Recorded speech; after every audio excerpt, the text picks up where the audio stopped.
আর দুপুরে রান্না করছি ভাঙান মাছের ঝোল। এই যে মাছগুলো ভেজে নিয়েছি।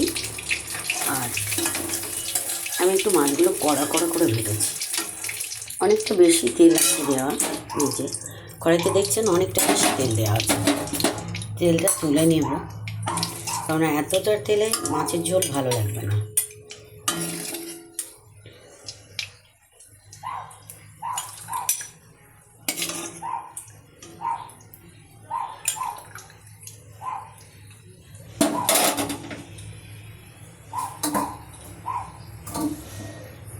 কড়াইতে দিয়ে দিলাম পেঁয়াজ,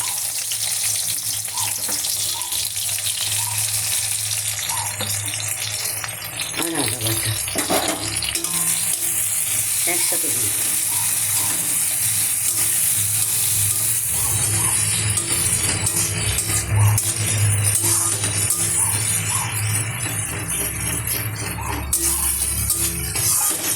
একটু যে সুন্দর করে দেখাবো, বাড়ির লোক কোনো মতেই একটু হেল্প করে না। স্ট্যান্ড একটা এনে দিতে বলছিলাম, দিইনি। এই হাত দিয়ে এক হাত দিয়ে করি, ওই জন্য অত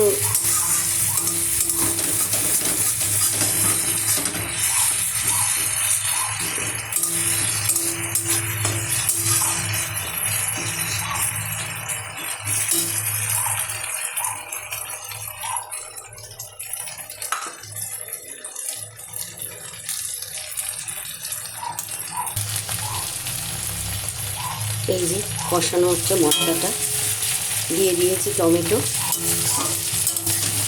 আর কাঁচা লঙ্কা 5টা দিয়ে দিয়েছি।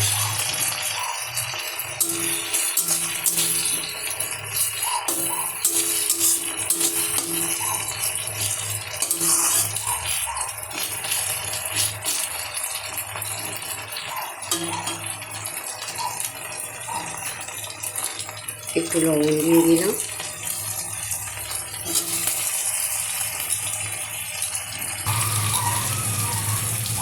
আর দিয়ে দিলাম পরিমাণ মতো হলুদ। দেখুন আমাদের তরকারিটাতে একটু বেশি, তাই আমার পরিমাণে বেশি দিতে হয়। আর দিয়ে দিলাম পরিমাণ মতো জিরের গুঁড়ো।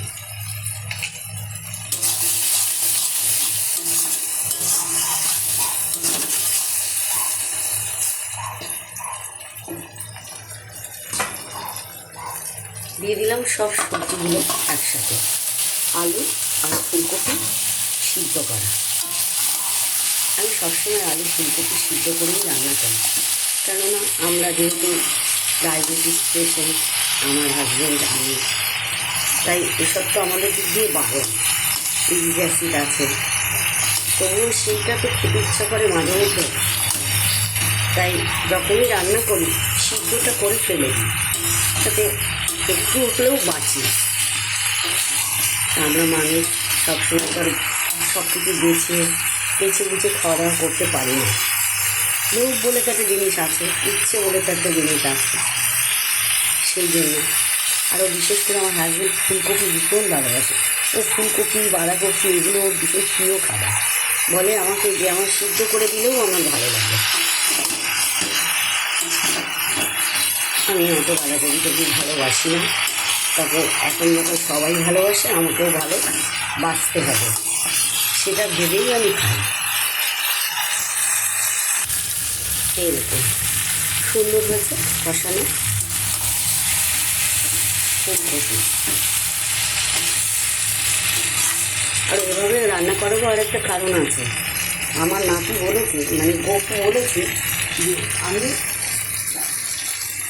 আমি তোমার মাছ খাবো না, আমার একটা ফুলো ডিমের ঝোল চাই। এভাবে কষে আমি রান্না করছি যাতে এর মধ্যে। আর দেখুন আমি সবসময় তরকারিতে গরম জল ব্যবহার করি।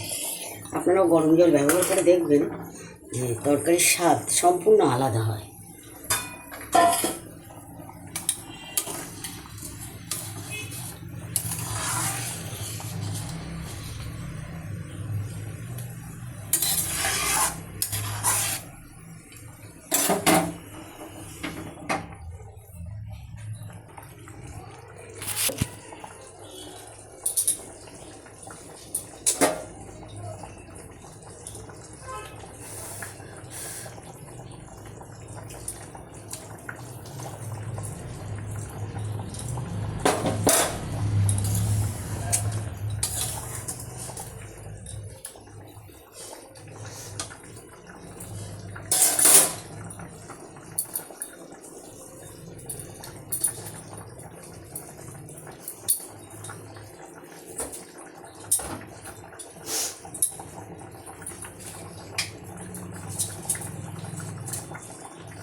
দেখুন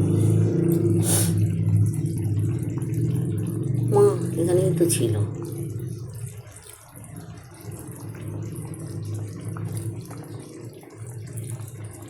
রান্না কমপ্লিট।